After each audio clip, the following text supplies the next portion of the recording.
Bonjour à tous, aujourd'hui je vais vous présenter le nouveau bestiaire extraordinaire des éditions Hachette dont la sortie prévue est le 23 septembre 2015. Comme vous l'avez compris, il n'est pas encore sorti et je vais vous le présenter en avant-première pour que vous puissiez vous faire une petite idée pour ceux qui hésiteraient à le prendre ou qui ne peuvent pas se déplacer.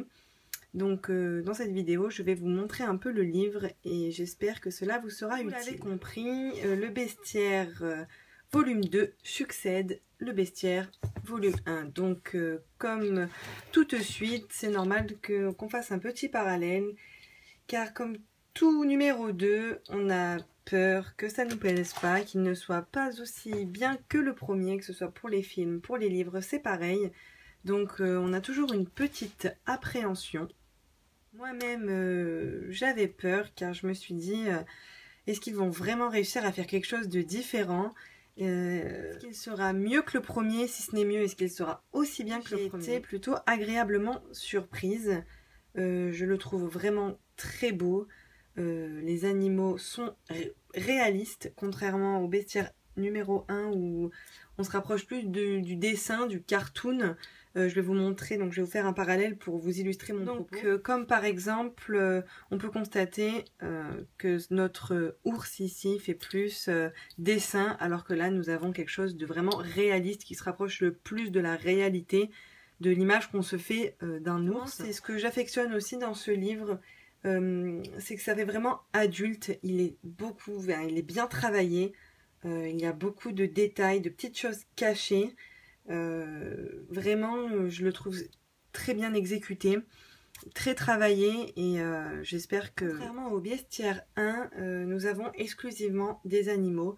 C'est vrai que dans le bestiaire 1, on avait des fresques, je vais vous montrer des mandalas, voilà, où il n'y avait pas d'animaux, ou comme celui-ci. Et c'est vrai que dans le numéro 2, il n'y a que des animaux, vraiment sur toutes les pages. De plus, il y a seulement 12 doubles pages, contrairement au 1 où il y en avait 24. Et donc, pour moi, c'est vraiment important, car c'est vrai que des fois, on n'a pas envie de faire de double pages. C'est souvent long, et là, il y en a très peu, et elles sont vraiment bien travaillées, très jolies.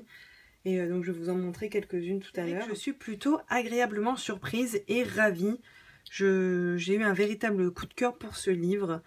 Il est vraiment, pour moi, vraiment bien exécuté et adapté vraiment au coloriage pour adultes, car ce sont des dessins très travaillés. Donc je vais vous montrer quelques coloriages. J'ai pris parti donc de ne pas vous le montrer en intégralité, car il existe déjà des vidéos portugaises que vous pouvez trouver sur YouTube qui le montrent entièrement.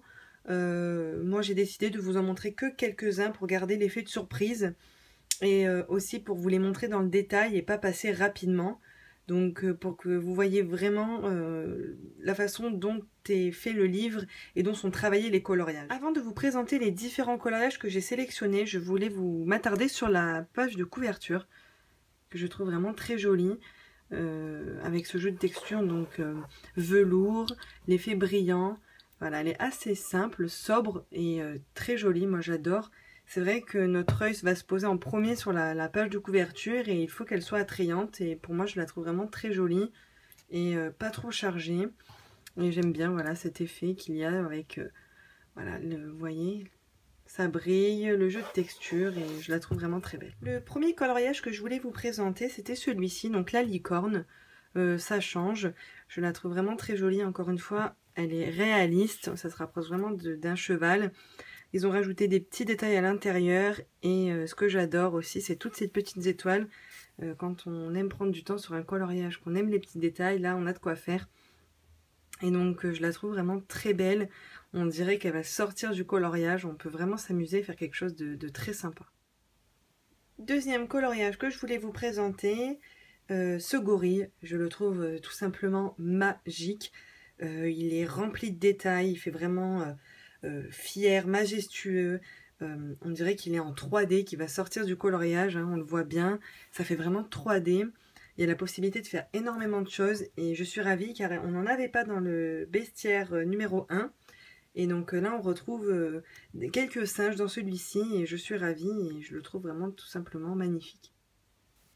Le coloriage suivant que je voulais donc vous montrer, c'est ce tapir. C'est vrai que c'est un animal qu'on n'a pas l'habitude de voir, ni de s'y intéresser. Et je trouvais sympathique de le mettre, d'autant plus qu'il est très bien fait, très bien réalisé. Encore une fois, plein de détails. Toutes les petites fourmis, encore une fois, les feuilles derrière. Je le trouve vraiment joli, c'était mieux que de le poser sur un fond blanc.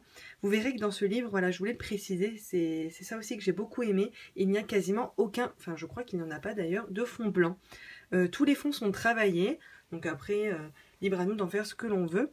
Et je trouve que ça donne du relief au coloriage et que vraiment ça montre qu'ils sont travaillés. Et ça change juste d'un coloriage, une tête posée sur un fond blanc, tout simple. Et on retrouve des fonds dans la quasi-totalité du livre. Alors ce coloriage, je l'adore, car en fait c'est un trompe-l'œil, donc un papillon qui au final est un chat. On retrouve bien les yeux, le museau, les babines et les dents, avec encore une fois la fleur, le fond travaillé. Et donc je trouve qu'on peut faire beaucoup de choses, très joli. Donc voilà, je le trouve vraiment sympathique. Alors là, gros coup de cœur pour ces deux coloriages. Le serpent, donc on retrouvait des serpents dans le bestiaire 1, mais encore une fois, c'était une double page. Et bon, elle était assez simpliste. Et là, je trouve qu'il est juste sensationnel. Il est vraiment magnifique. Il y a la possibilité de faire énormément de choses. Mais mon gros coup de cœur, vraiment, c'est ce coloriage. Donc le loup. Comme je vous ai dit, il y a beaucoup de petites choses cachées. Comme vous pouvez le voir, on a une tête d'apache, un cerf, des loups ici, la petite chouette. Et en fait, on peut s'amuser, c'est dans beaucoup de coloriages du livre qu'il y a des petites choses cachées comme ça, que ce soit des animaux, des monuments. Vous verrez, je vous laisserai les découvrir. C'est pour ça que j'ai pas voulu le montrer dans son intégralité, parce que c'est bien de découvrir soi-même ses coloriages et pouvoir se faire sa propre idée. Mais je le trouve tout simplement magnifique. Et je voulais faire le parallèle, nous avions déjà un loup dans le bestiaire 1, et on voit bien que celui-ci fait plus réaliste quand on met les deux à côté. On voit bien que celui-ci est vachement plus travaillé, et se rapproche plus de la réalité dans la réalisation que celui-ci qui fait plus vraiment dessin. Et c'est ce que j'ai adoré dans ce volume 2, c'est vraiment qu'on se rapprochait de la réalité. Je voulais également vous montrer cette double page. Je la trouve assez marrante, j'aime bien les choses un peu farfelues. Et encore une fois, un petit trompe-l'œil, voilà, on part d'un cygne et ça fait une tête d'éléphant. Je trouve ça tout simplement super parce que vraiment colorier, ça peut donner quelque chose d'explosif, vraiment de magnifique. Et j'ai été fascinée par ce coloriage, je le trouve drôle, je le trouve bizarre, je trouve voilà, il a un esprit vraiment... Ouais, je l'adore, honnêtement. Après, c'est sûr que ça ne peut pas plaire à tout le monde, hein, attention, hein, mais moi, je le trouve vraiment sympa, ça change. Autre coloriage que je voulais vous montrer et que je trouve vraiment adorable, c'est ce petit lémurien. Encore une fois, on ne le retrouvait pas dans le bestiaire numéro 1. Plein de petits détails cachés, voilà, je ne vais pas vous les montrer parce que je veux que vous les découvriez par vous-même. C'est plus sympa quand même. Mais voilà, je voulais vous le montrer car je le trouve vraiment aussi magnifique. Et encore une fois, je me répète, mais on constate qu'il y a un fond.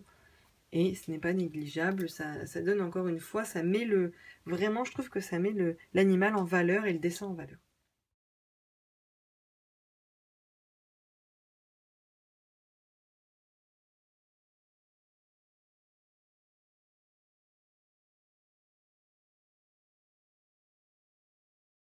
Et pour finir, je pense que c'est un petit clin d'œil d'Hachette, j'ai trouvé ça vraiment sympa. On retrouve en dernière page le même lion, entre guillemets, travaillé différemment pour nous rappeler le bestiaire 1. Et j'ai trouvé ça un petit clin d'œil sympa. Et voilà, si on a raté un des deux lions, eh ben, on a toujours la possibilité d'en avoir un deuxième. C'est vrai que ça manque un petit peu de félin dans celui-ci, on en retrouve quelques-uns, vous verrez. Mais voilà. Pour celles et ceux qui avaient peur, j'espère que ça vous aura conforté. Vous montrer qu'il est vraiment beau, qu'il n'y a aucun souci à se faire. Après, je précise, ce n'est que mon avis personnel. De plus, je ne suis pas rémunérée donc, pour vous parler de ce livre. On ne m'a demandé en aucun cas de faire des éloges à son propos.